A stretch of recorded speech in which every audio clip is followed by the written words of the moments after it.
గత ప్రభుత్వం సకాలంలో డిపిఆర్ ఇవ్వకపోవడం వల్ల అది క్యాన్సిల్ అయిపోయిందన్నమాట మాట్లాడినారు. యాక్చువల్గా ఏం జరుగుతుందంటే సార్, ఫస్ట్ నేషనల్ హైవే ఇది నేషనల్ హైవేగా మార్చండి అని రాష్ట్ర ప్రభుత్వాలు కేంద్ర ప్రభుత్వానికి రిక్వెస్ట్ ఇస్తే వాళ్ళు ఒకవేళ దాన్ని ఓకే అనుకుంటే ఇన్ ప్రిన్సిపల్గా సూత్రప్రాయంగా అంగీకారం తెలుపుతారు సార్. వాళ్ళు ఈ రోడ్డుకి మనం రిక్వెస్ట్ ఇచ్చినాము, ఈ రోడ్డుకి వాళ్ళు సూత్రప్రాయంగా అంగీకారం తెలిపినారు. నెక్స్ట్ స్టేజ్ ఏముంటుందంటే మనం అలైన్మెంట్ ఒకటి చేసి అలైన్మెంట్ అప్రూవల్ కోసం పంపిస్తాం సార్.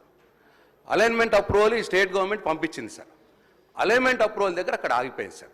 అలైన్మెంట్ అప్రూవల్ అయి వచ్చిన తర్వాతనే డిపిఆర్ ప్రపోజల్ పెడతాం సార్. డిపిఆర్ తయారు చేసి పంపిస్తారు. సో అలైన్మెంట్ అప్రూవలే నేషనల్ హైవేస్ నుంచి రాలేదు కాబట్టి అది ఆ ప్రపోజల్ అట్లా పెండింగ్లో ఉన్నది సార్. ఇది సార్, ఇది వాస్తవం. దయచేసి తమ ద్వారా సభ్యులకు మంత్రి గారికి గమనించవలసిందిగా కోరుతా ఉన్నా. గౌరవ మంత్రి గారు.